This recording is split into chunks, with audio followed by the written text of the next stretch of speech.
Perjalanan Khodam part 3 kita awali dengan demon Yaldabaoth. Apa itu demon Yaldabaoth? Lalu apa yang menjadi indikator bahwa Bahwira telah berhasil menguasai ketiga ilmu tersebut?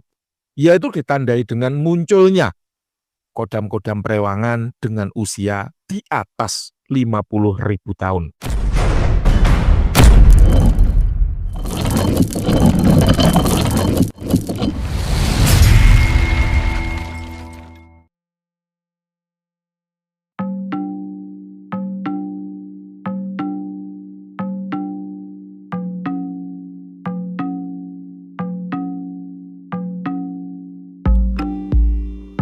Dalam beberapa sumber yang ditemukan oleh Bahwira, Yaldabaoth didefinisikan sebagai entitas kuno yang misterius. Berarti kalau entitas kuno, maka dia juga makhluk yang diciptakan oleh Tuhan. Namun Yaldabaoth ini sesat. Kenapa kok sesat? Karena dia penuh dengan kesombongan, saking sombongnya hingga dia itu mengaku sebagai Tuhan yang menciptakan dunia materi ini. Wah, ngeri ini. Yaldabaoth sering muncul dan dibahas dalam teks-teks kuno aliran Gnostik. Gnostitisme sendiri adalah aliran spiritual kuno yang muncul pada abad ke-1 hingga abad ke-4 Masehi yang mempercayai bahwa keselamatan itu diperoleh melalui pengetahuan spiritual. Jadi, pengetahuan spiritual itulah yang akan membawa seseorang menuju ke keselamatan, menuju kepada keselamatan atau terhindar dari mara bahaya. Menarik ya. Nah, dalam menyesatkan jiwa manusia, Yaldabaoth itu dibantu oleh bawahannya yang disebut dengan Archon. Lalu apa itu Archon? Archon didefinisikan sebagai entitas supranatural yang muncul dalam ajaran Gnostik yang digambarkan sebagai makhluk gelap yang menjadi penghalang antara manusia dengan kebenaran spiritual. Archon merupakan pelayan Yaldabaoth yang dianggap sebagai penjaga sistem ilusi yang menjebak manusia sehingga jauh dari jalan kebenaran. Ini kok ngeri sekali ini. Dulu Bahwira itu ritualnya gimana ya, kok lupa, terus terang lupa Bahwira. Menurut sertifikat yang dikeluarkan oleh Badan Quality Control, yang mana sertifikat itu adalah berupa sketsa dan keterangannya, entitas yang bersemayam dalam azimat nomor 508 ini merupakan pengikut atau peliharaan Yaldabaoth. Yang mana jika kita kembalikan kepada dasar grand teori yang Bahwira temukan, maka bisa jadi beliau adalah Archon yang bertugas menjaga sistem ilusi yang menjebak jiwa manusia itu tadi. Oleh karenanya, tuah pertama yang ditulis oleh Mas JP adalah manipulasi perasaan. Jadi nyambung gitu loh antara 508 ini dengan sumber referensi yang Bahwira temukan. Tuah lain yang tertulis pada sketsa yaitu beliau mampu merubah pesaing usaha berbalik arah menjadi rekan kita, berbalik arah menjadi rekan usaha kita yang mendukung atau menjadi support system bagi usaha kita. Ini menarik. Hal ini tentu tidak terlepas dari fungsi yang pertama, bahwa si Archon ini mampu memanipulasi perasaan manusia. Yang istimewa dari Khodam Azimat nomor 508 ini yaitu beliau ternyata mampu membuka portal gaib yang menuju dimensinya demon Yaldabaoth.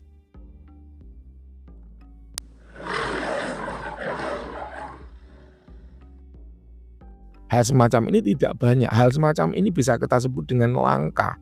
Oleh karena keistimewaannya, menurut pakar quality control, disebutkan bahwa beliau, si Khodam Azimat nomor 508 ini, diizinkan untuk ngaku-ngaku sebagai demon Yaldabaoth itu sendiri.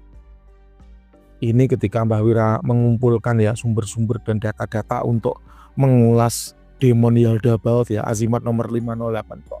Makin lama makin ngeri ya. Asalnya dari alam bawah, jenisnya, genrenya termasuk kategori siluman. Jelas dia powernya lebih tinggi daripada jin-jin konvensional pada umumnya. Kalau dibaca pada sumber informasi, ini termasuk Archon. Karena kehebatan yang dimiliki oleh Archon 508 ini, dia diizinkan ngaku-ngaku sebagai Yaldabaoth itu sendiri. Ngeri sekali. Untung Mbak Wira bisa pulang dulu pas ngeritual 508. Kalau nggak bisa pulang, wah nggak ada lagi ceritanya ini Mbak Wira ya di tahun 2025 ini. Pada sketsanya digambarkan entitas nomor 508 ini sebagai satu individu yang berdiri, kemudian dikelilingi oleh individu-individu kecil ya, dan jumlahnya itu banyak di sekelilingnya. Kalau kita kembalikan ke grand teorinya, itu sesuai. Kenapa? Karena kata Archon itu berasal dari bahasa Yunani Archon yang berarti penguasa wilayah atau penguasa dunia bawah. Kan cocok. Penguasa wilayah tentu dia punya rakyat, punya masyarakat yang dia pimpin, dan dalam sketsa digambarkan sebagai entitas-entitas kecil seperti berwujud api begitu ya, yang mengelilingi si Yaldabaoth ini. Sebetulnya kata Archon itu bukan baru kali pertama ini Mbak Wira mendengarnya. Dulu di komunitas Kaskus yang ramai di tahun 2015 hingga 2018, kata Archon ini udah sering digunakan dan familiar digunakan di sana. Artinya apa Archon itu? Artinya adalah danyangan atau penguasa wilayah. Mbak Wira kurang senang menggunakan kata Archon, sebagaimana Mbak Wira kurang senang menggunakan kata spirit. Jadi dulu itu ada jasa pendampingan spirit. Mbak Wira kurang senang pakai kata spirit, dan Mbak Wira lebih nyaman menggunakan kata kodam karena jin-jin dari Mbak Wira itu kebanyakan lokal dari Nusantara. Sehingga Mbak Wira ganti kata spirit itu dengan kata khodam. Makanya ada azimat berkhodam. Sedangkan kata Archon itu Mbak Wira ganti dengan danyangan atau penguasa wilayah. Karena memang rasanya itu lebih Nusantara dibanding kata Archon. Sebetulnya secara definisi Archon itu ya sama dengan dayangan. Sementara spirit itu ya sama dengan kata khodam. Lalu kalau kita mengamati lagi ya dari sketsa 508 ini, ada asal dari Yaldabaoth ini yaitu alam bawah atau underworld. Sebetulnya underworld itu apa sih Mbah? Underworld adalah dunia bawah yang merupakan simbol dari dimensi yang dihuni oleh entitas-entitas durjana macam kayak gini. Lawan kata alam bawah atau underworld itu adalah alam atas atau alam malakutan atau dimensi yang dihuni oleh entitas-entitas putihan atau entitas-entitas yang mudah sekali untuk diajak menuju kebaikan. Ya, jadi kalau underworld ya memang irengan, entitas-entitas yang mudah kalau diajak untuk melakukan suatu kejahatan.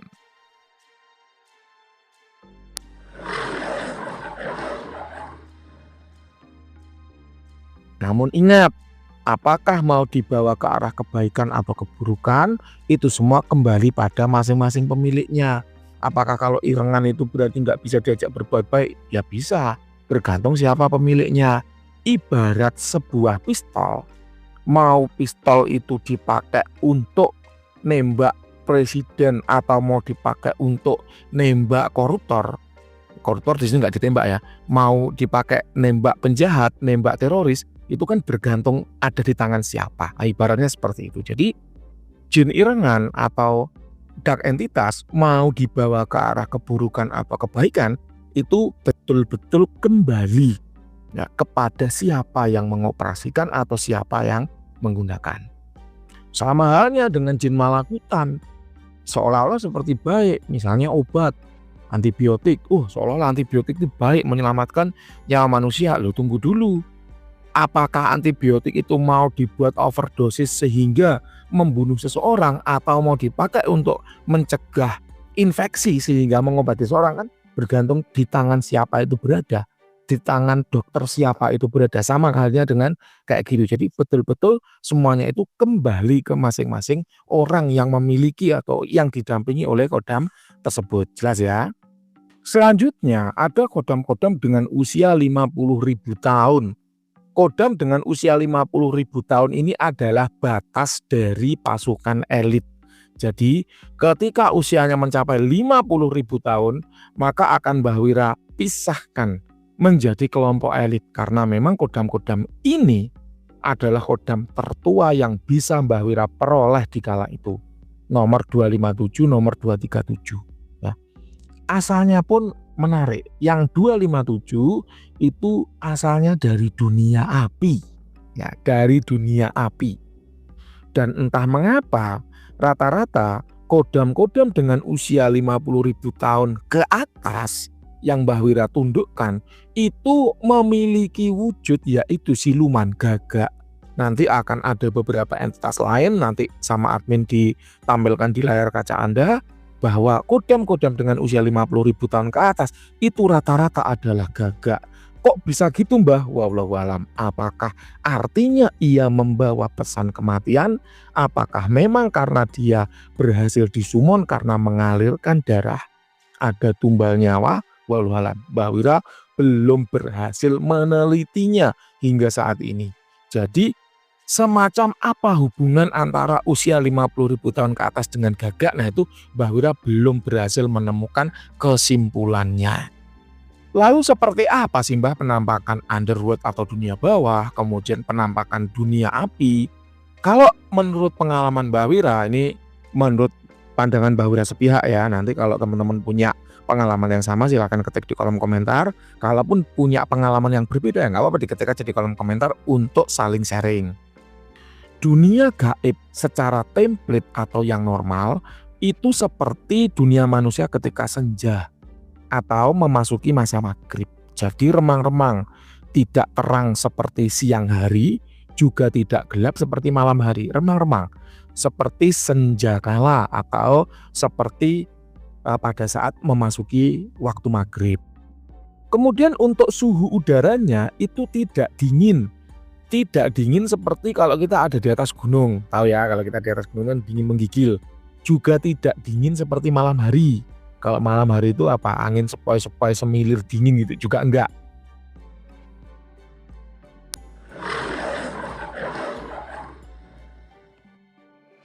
Kemudian juga tidak panas seperti kalau kita ada di siang hari. Tidak panas seperti kalau kita ada di tepi pantai. Tahu ya tepi pantai kalau siang hari panasnya kayak apa. Jadi cuacanya itu cenderung hangat. Kalau kita bandingkan dengan dunia bawah atau underworld, maka kita akan menemukan perbandingan yang kontras. Karena underworld itu lebih cenderung ke gelap atau remang-remang. Ya, gelapnya itu seperti kondisi habis maghrib.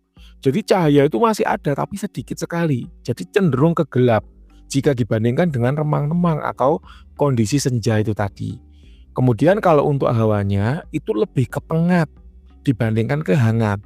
Kalau hangat itu kan tidak dingin, tidak panas. Kalau pengap itu seperti kita ada di ruangan tertutup. Ya seperti rumah yang kosong lama atau gedung yang kosong lama. Nah itu cuacanya underworld itu seperti itu. Kemudian kalau dunia api itu seperti kita ada di dalam gua vulkanis. Jadi seperti gua di gunung berapi yang masih aktif. Cuacanya itu panas, ongkep ya seperti kalau mau hujan. Kemudian dinding-dinding sekitar itu banyak yang api, tanah yang kita pijak itu ada percikan-percikan api kecil-kecil kayak gitu.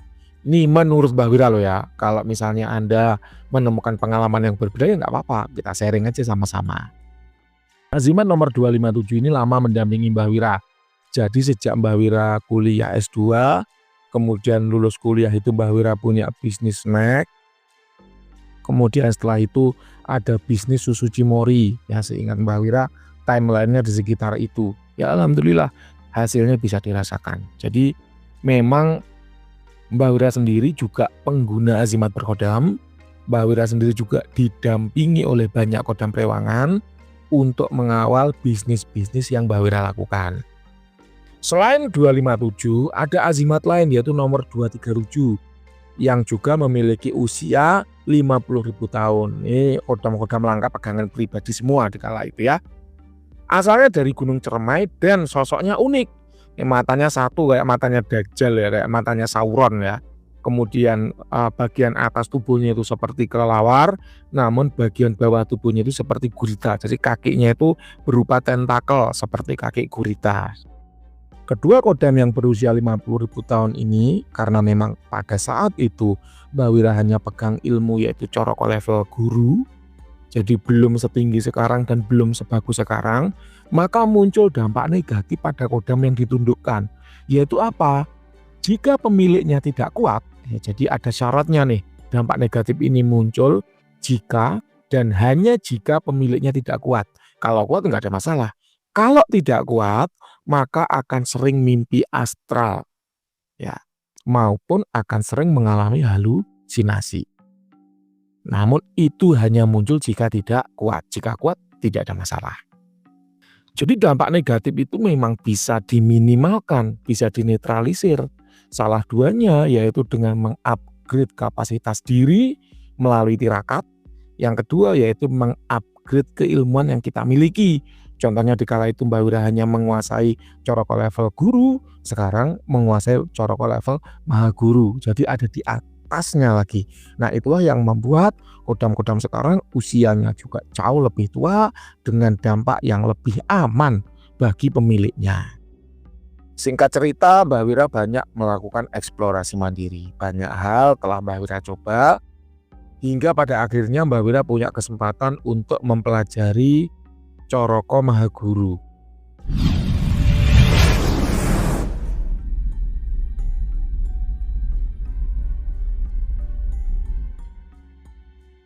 Yang mana dengan Coroko Maha Guru ini pada akhirnya Mbah Wira berhasil melengkapi ilmu Sangkan Paraning Dumadi yang memang terbagi menjadi 3 tahap, yaitu Coroko level dasar, ya, atau Coroko level praktisi. Praktisi itu artinya pengguna. Kemudian di atasnya itu ada Coroko level guru, di atas sendiri ada Coroko level Maha Guru, dan alhamdulillah Mbah Wira telah berhasil menguasai ketiganya. Diawali dengan azimat nomor 531, yaitu Kodam Api yang berwujud naga hijau dengan tuah untuk penundukan kuat yang mampu membuat orang lain takut dan segan. Selain daripada itu, ada beberapa kodam lainnya nanti akan ditampilkan oleh admin di layar kaca Anda dan bisa Anda amati satu persatu. Apabila ada di antara kodam-kodam tersebut yang membuat Anda tertarik, baik tertarik untuk dibahas tuahnya ataupun tertarik untuk dibungkus dan dimiliki, silahkan ketik aja di kolom komentar, nanti akan Mbah Wira jawab satu persatu.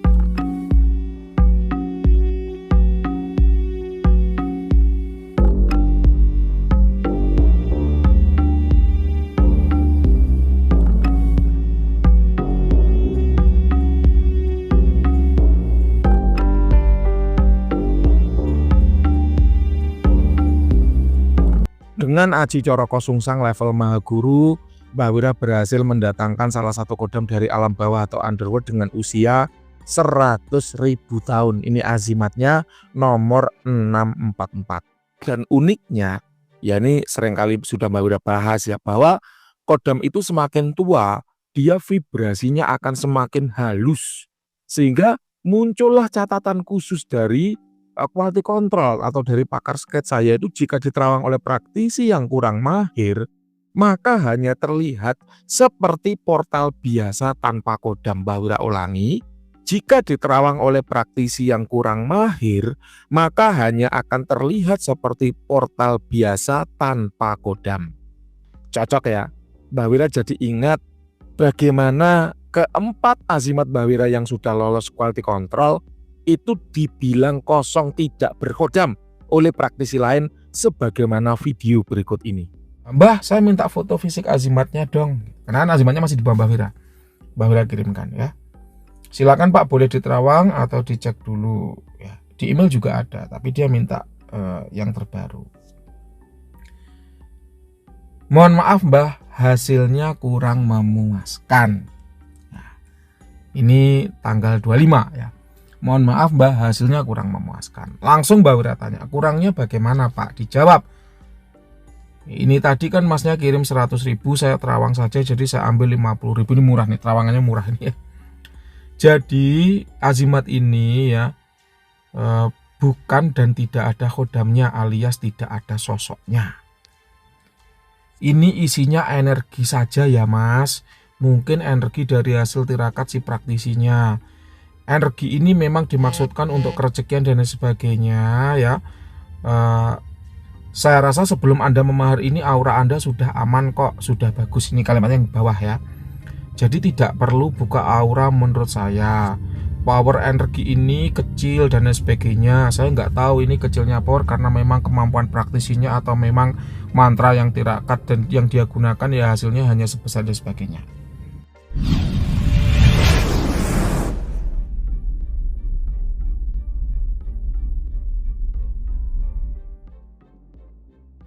Nah, jadi intinya azimat nomor 526 ini tidak berkodam. Intinya itu.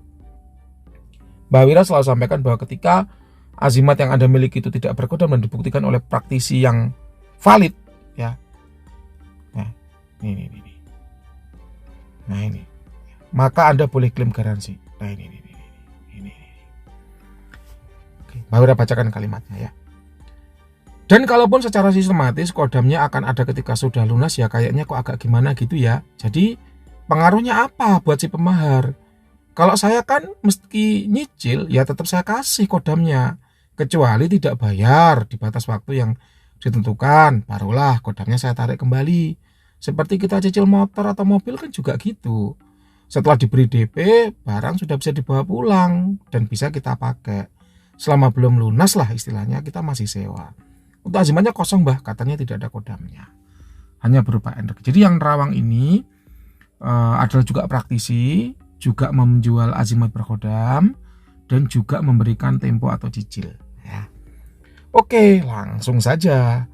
1801 dinyatakan bahwa azimatnya kosong, 1802 langsung. Kalau kosong boleh garansi Pak, tidak masalah. Ini tata caranya. Tenang saja. Jual beli dengan Mbah Wira itu fair, tidak ada kecurangan. Loh Mbah, jadi gimana? Klaim garansi kah? Ingat ya, 1801 dinyatakan kosong, 1802 langsung Mbah Wira tawari.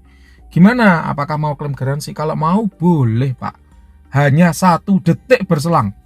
Kalau mau klaim garansi boleh, nggak masalah. Anti ribet, anti ruwet, anti bertele-tele. Ya. Jadi gimana Mbah? Apakah klaim garansi? Silakan Pak, jika mau klaim garansi. Sesuai tata cara di atas ya Pak, uang Anda yang sudah dibayarkan tidak hilang kok, tetap utuh. Penjelasan lengkap ada dalam video. Ya. Kemudian Mbak Wira tanya, apakah berarti praktisi ini juga jual azimat dengan cara dicicil? Dijawab, kalau beliau juga jualan azimat dengan dicicil Mbah, namun hanya 2 kali cicil saja.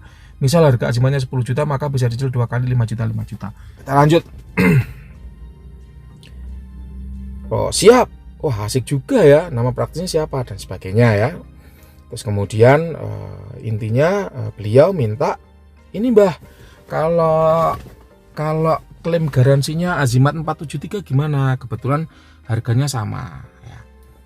Beliau minta di jam 18.29, 18.30 langsung Mbak Wira pas. Wait, 18.33 Mbak Wira kirim fotonya. Kan nyari dulu azimatnya.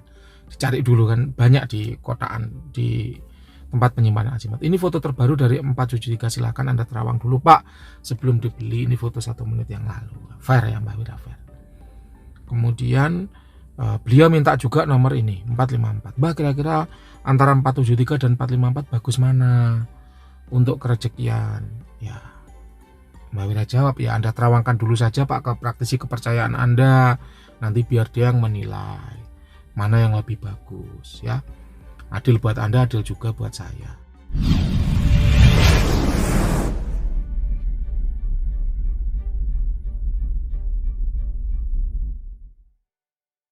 Apakah ada Mbak foto 454? Oh ada, Mbak Wira berikan. Jadi 1841 minta, 1845 Mbak Wira berikan ya. Segera diterawangkan secepatnya. Nah, baik Mbak, segera diterawangkan ya, tanggal 25 ya. Ini saya tanya aja, iseng aja tanya. Pak, ini jika keduanya, kan tadi azimatnya itu minta klaim garansi kan ada 2 yang ditunjuk, 454 dan 473. Andai kata loh Pak, ini 454 dan 473 itu kosong semuanya, bagaimana? Masa iya 3 azimat Mbak Wira 3-3-nya kosong?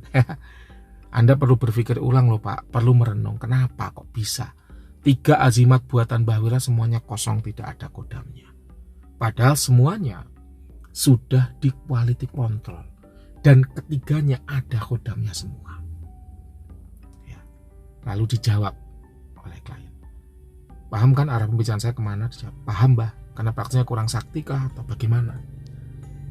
Sebetulnya saya nggak pingin ngomong ke arah sana. Nggak enak saya kalau merasa paling sakti itu nggak enak. Namun sebagaimana ketika saya nerawang azimat buatan guru saya yang tidak pernah tembus. Ya, jadi ini dengan catatan. Jika ketiganya kosong semua, jika kelihatan ada kodamnya ya nanti ya sekalian Anda minta pertimbangan mana-mana yang bagus. Tapi kalau jika ketiganya kosong semua, maka Anda perlu berpikir, perlu merenung, Pak. Kenapa ya kok azimat Bawira tiga-tiganya kosong? Baik, untuk klaim garansinya azimat nomor 473 ya Mbah. Sudah sip dan yakin. Apakah sudah dicek benar berkodam? Sudah Mbah, namun beda praktisi. Loh, saya kan jadi curiga. Apakah sudah dicek benar berkodam? Nomor 473. Sudah Mbah, sudah sip dan yakin. Loh, benar sudah dicek? Benar Mbah. Ada kodamnya? Ada. Namun beda praktisi.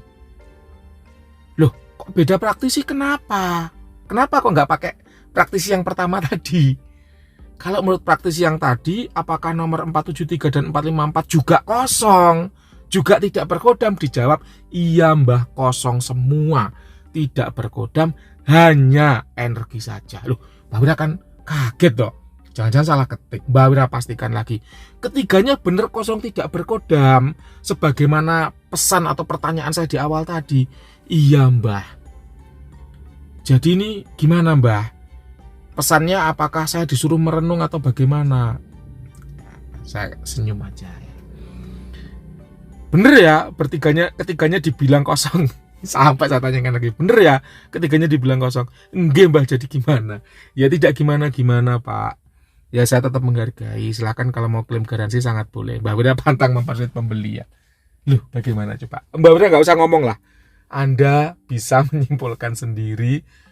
Kok bisa ya tiga-tiganya itu kosong? Semua azimat buatan Mbak Wira itu kosong. Kok bisa-bisanya azimat Mbak Wira itu dibilang kosong? Padahal ketika meritual Mbak Wira tahu sendiri seperti apa kualitasnya. Terawangan Mbak Wira juga akurat. Terawangan Mbak Wira bukan produk halusinasi. Anda juga bisa mengecek keakuratan terawangan Mbak Wira di video-video yang ada di channel YouTube-nya Mbak Wira. Itu adalah bukti bagaimana terawangan Mbak Wira itu juga tepat dan akurat, bukan produk sugesti, bukan produk halusinasi semata. Lolos dari terawangannya Mbak Wira, lantas azimat tersebut dianggap selesai, lalu disestempel dan diberi nomor. Tujuannya supaya tidak tertukar antara satu azimat dengan azimat yang lain. Lantas azimat masuk ke tahap quality control yang dilakukan oleh pakar sketsa azimat berkodam bertaraf nasional, tanpa kerjasama apapun, tanpa kong kali kong apapun, tanpa omon-omon apapun. Semua berjalan dengan natural, adil, jujur, dan dapat dipercaya. Dinyatakan oleh quality control bahwa keempat azimat tersebut nyatanya berkodam. Ada wujudnya, ada sketsanya, ada keterangannya, ada tuah atau manfaatnya, kelihatan jelas berapa usia dan bagaimana kualitasnya. Gitu kok bisa-bisanya dibilang oleh praktisi lain katanya kosong, tidak berkodam. Dan ironisnya klien Mbah Wira percaya lagi. Ya sesungguhnya yang terjadi ya seperti yang nomor 644 ini. Ya, sebagaimana yang ada dalam catatan khusus ini, bahwa jika diterawang oleh praktisi yang mohon maaf kurang mahir, hanya terlihat seperti portal biasa tanpa kodam. Karena memang kodam dengan usia tua itu pinter banget sembunyi, pinter banget menyembunyikan dirinya. Karena semakin tua usia kodamnya, semakin halus vibrasi energinya, semakin susah untuk dideteksinya. Understand ya? Kodam lain yang berusia 100.000 tahun ke atas yaitu azimat nomor 549. Lagi-lagi uniknya, kodam-kodam kuat itu berwujud aves. Kalau yang sebelumnya itu adalah gagak hitam, maka kali ini wujudnya adalah angsa hitam. Tuahnya pun juga unik. Dia memiliki fungsi yaitu untuk memicu atau aktivasi ilmu tiban. Jadi memicu agar juragannya atau manusia yang menjadi tuannya atau manusia yang dilayani itu memiliki ilmu tiban. Ilmu tiban yaitu ilmu yang tiba-tiba dikuasai dan bisa tanpa dipelajari dan tanpa ditirakati terlebih dahulu. Salah satu ilmu tiban yang Mbah Wira dapatkan, ya Anda boleh menyebutnya ilmu tiban, boleh juga menyebutnya bukan ilmu tiban. Kalau bagi Mbah Wira, penyebutan itu tidak masalah, pendefinisian itu tidak ada masalah, mau disebut bisa ya boleh, nggak bisa juga nggak apa-apa, yang penting Mbah Wira menguasainya dan ada manfaatnya, terasa beda nyata pada diri Mbah Wira, yang penting itu aja.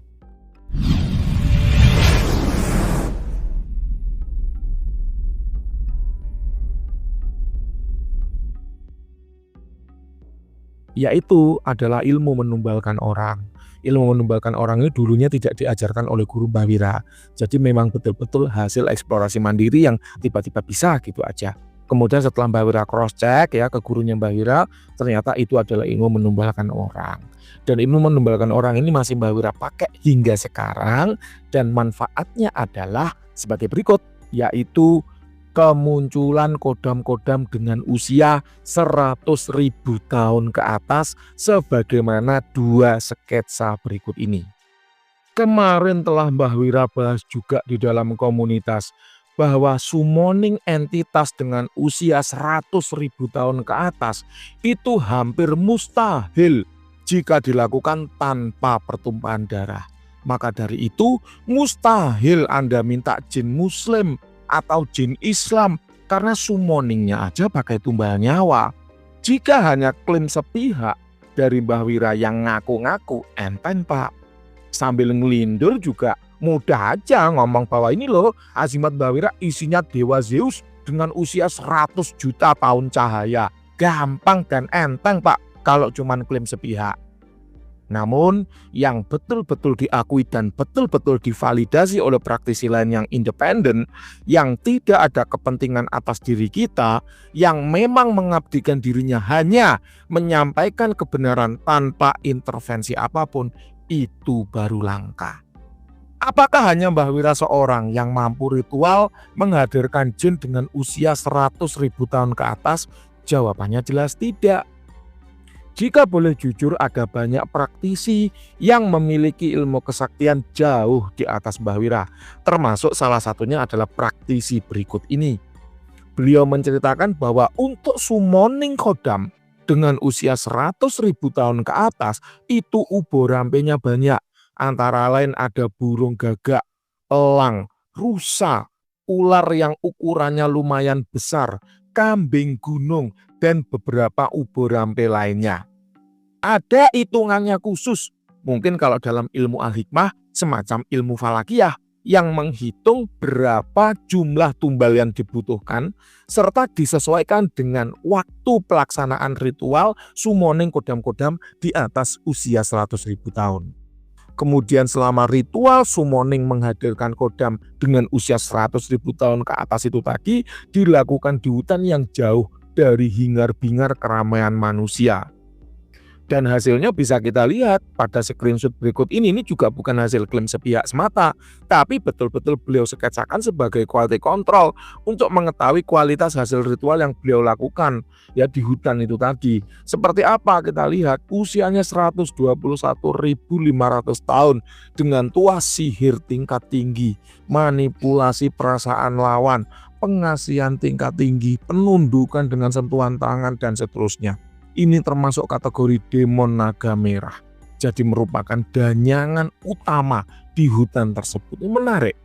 Tidak hanya satu ini, beliau juga mengkoleksi beberapa kodam lainnya yang screenshotnya tidak bisa Mbah Wira tunjukkan karena lupa disimpan. Tapi betul-betul Mbah Wira memang tahu beliau merupakan kolektor kodam-kodam tua dengan usia di atas 100.000 tahun dan beliau bisa ritual sendiri. Menarik ya. Jadi Bapak Ibu semua, yang perlu kita garis bawahi bersama adalah kodam dengan usia yang mencapai 100.000 tahun ke atas itu bukan untuk kaum mendang-mending dengan budget under 1 juta. Karena untuk menundukkan mereka jelas menghabiskan ubo rampe yang banyak dan mahal. Mereka yang mampu memilikinya telah rela berkorban apapun Pak, demi bisa menundukkan jin-jin dengan kualitas super tua dan super langka tersebut. Logis ya, mari cerdas bersupranatural.